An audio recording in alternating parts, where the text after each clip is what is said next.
புலவர் அவர்கள் மெத்த படித்தவர், எனக்கு ஆசான்.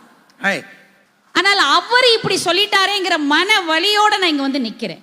ஒரு தாரம் என்பவள், வாழ்க்கை துணைவி என்பவள் அவர் கண்ணுக்கு பொருளாக தெரிகிறார்.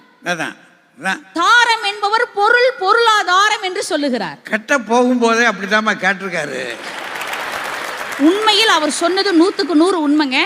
வேலைக்கு போகும் பெண்கள் எல்லாம் தாரம் அப்படின்னு கணவனுக்கு பயமா இருக்கும். நீங்க யாராவது 3ஆம் உலக போற பார்க்கணும்னு ஆசைப்பட்டீங்கன்னா வேற எங்கேயும் போக வேண்டாம், வேலைக்கு போற பெண்ணினுடைய வீட்டுக்கு கால நேரத்தில் போங்க. கத்தி இன்றி ரத்தமின்றி யுத்தம் ஒன்று நடக்கும். கத்தி கத்தி நடக்கும். ஏங்க நான் கேட்கிறேன், உணவே மருந்து என்பதுதான் தமிழருடைய பண்பாடு, கலாச்சாரம், பழக்க வழக்கம். என்றைக்காவது இந்த வேலைக்கு போகிற பெண்கள் வீட்டில் மனசாட்சியில் கை வச்சு சொல்லுங்க, அதிகப்படியா செய்யப்படுகிற உணவு என்ன? உப்புமா. உப்புமாங்க.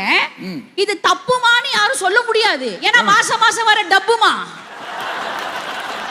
செஞ்சு வச்ச உப்புமாவை முன்னாடி வச்சுட்டு எப்படிங்க இருக்கு? இப்ப அவனுக்கு ஒரு குழப்பம், ஏன்னா சம்பாதிக்கிற மனைவி நல்லா இருக்குன்னு சொன்னா இன்னும் 2 கரண்டி தட்டுல வச்சிருவா, நல்லா இல்லைன்னு சொன்னா அந்த கரண்டியால 2 வைப்பா. இப்ப என்ன சொல்லலாங்கிறது இப்ப ஒரு பெரிய குழப்பம். பாரதி தான் சொன்னான், சாதம் படைக்கவும் செய்திடுவோம், தெய்வ சாதி படைக்கவும் செய்திடுவோம். நான் பெண்ண எந்த பெண்ணும் வேலைக்கு போற பெண் சாதம் படைக்கிற மாதிரியே தெரியல எனக்கு. அதுக்கு தாமா ஹோட்டல் இருந்திருக்கு. அட்லீஸ்ட் மாமியார் படைச்சு வைக்கிறாங்களே, அதை சாப்பிட்டுட்டாவது போறியா? காலை நேரத்துல காலை உணவை சாப்பிடாமல் வேலைக்கு செல்லக்கூடிய பெண்கள் தான் அதிகம். சரி, நீங்க கண்ணை இழந்து விட்டு கண்ணாடி வாங்கி என்ன பண்ண போறீங்க? எங்க அண்ணன் சொன்னார், அந்த லட்சுமி எல்லாம் பாருங்கன்னார். நீங்களும் பாருங்க, எல்லா லட்சுமியும் கண்ணாடி போட்டிருக்கு.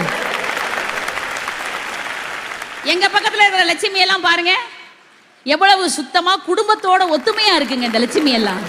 அவரு சொன்னாரு, என்னது இந்த வேலைக்கு போகாத பெண்கள் எல்லாம் இடியாப்பம் மாதிரி. ஆமாண்ணே, கரெக்ட். நாங்கள் எல்லாம் எங்கள் உறவுகளுக்குள்ளே ஒரு பிணைப்பை உண்டு பண்ணி நெருக்கத்தை உண்டு பண்ணுகிற இடியாப்பம் தான் நாங்கள். நீங்களே சொல்லிட்டீங்க, இட்லி ஒரு உறவோடு ஒட்ட மாட்டாங்க, கல்யாண காட்சிக்கு வர மாட்டாங்க, அது தனித்தனியா தான் இருக்கும், அதுக்கு தொட்டுக்கிறதுக்கு வேணும். எங்க திருமணத்துக்கு பிறகு ஆணுக்கும் பெண்ணுக்கும் பொறுப்பு கூடுகிறது. அதுல பெண்ணுக்கு கூடுதல் பொறுப்புங்கய்யா. ஏன்னா புதிய வீடு, புதிய உறவுகள், புதிய உலகம், மாமனார் மாமியார் நாத்தனார் கொழுந்தனார் மூத்தார் ஓரகத்தி, பெண் கொடுத்தோர் பெண் எடுத்தோர், அப்படி எல்லா உறவுகளுக்காகவும் அந்த பெண் ஓட ஆரம்பிக்கிறாங்க.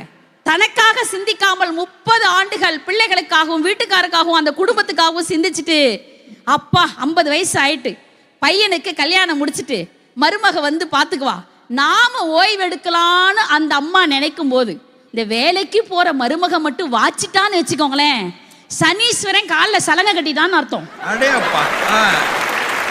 நீங்க லைஃப் திரும்ப ரிப்பீட்டுங்க. திரும்ப அந்த அம்மாவுக்கு அதே அடுப்பங்கரை, அதே மிக்சி, அதே கிரைண்டர், அதே ஃப்ரிட்ஜ், அதே மொட்டை மாடி. ஒன்னே ஒன்று மட்டும்தான் மாறும். முன்னாடி பெத்த பிள்ளைக்கு ஷூ போட்டிருக்கோம் அந்த அம்மா, இப்ப பேர பிள்ளைக்கு ஷூ போடும். அவ்வளவுதான். ஓடினாள் ஓடினாள் வாழ்க்கையின் ஓரத்திற்கே ஓடினாள். அவள் ஓட்டத்தை தடுத்திருக்க வேண்டும், வாட்டத்தை போக்கி இருக்க வேண்டும். இன்று பேசுவோர் செய்தார்களா? வாழ விட்டார்களா கல்யாணியை? இந்த மாதிரி எத்தனை கல்யாணியுடைய பாவத்தை சம்பாரிச்சிருக்கிறாங்க தெரியுமா இவங்கெல்லாம்? 4 வயசு பையன்கிட்ட கேட்டேன், நீ படிச்சுட்டு என்ன ஆக போறேன்னு. கலெக்டர் ஆக போறேன்னா. சூப்பர்ரா, கலெக்டர் ஆகி என்ன பண்ணுவேன் அப்படின்னு. எல்லாருக்கும் லீவ் விட்டுருவேன்னா. சார் கலெக்டர் ஆகி லீவ் விட்டுருவானா சார்? எதுக்குடாங்கிறேன். ஆனா அந்த குழந்தை அடுத்து சொன்னதாங்க மனசு வலிச்சுது. அப்படி எல்லாருக்கும் லீவ் விட்டா எங்க அம்மாவுக்கும் ஆபீஸ்ல லீவ் கிடைக்கும்ல, எங்க அம்மா என்னோட இருப்பா இல்ல அப்படின்னுச்சுங்க. எவ்வளவு ஒரு ஏக்கத்துல இருக்கான் பாருங்க. எங்க அம்மா கூட இருக்கணும்ன்றதுக்காக உலகத்துக்கே லீவ் விட ஒரு குழந்தை தயாராக இருக்கிறது என்று சொன்னால் அது உளவியல் ரீதியாக எவ்வளவு பாதிக்கப்பட்டிருக்குங்க. விடுமுறை நாட்களில் மட்டும் குழந்தையை கொஞ்சுகிறவர்கள் நீங்கள், விடாமல் குழந்தையை கொஞ்சுகிறவர்கள் நாங்கள். எனவே எங்களுடைய இல்லம்தான் மகிழ்ச்சியாக இருக்கும். குடும்பத்துல ஒருத்தர் சம்பாதிக்க போனா ஒருத்தர் வீட்டுல இருந்து பார்க்கணுங்கய்யா, அந்த வீடுதான் மகிழ்ச்சியாக இருக்கும். பாரதிதாசனும் அதைத்தான் சொன்னான்.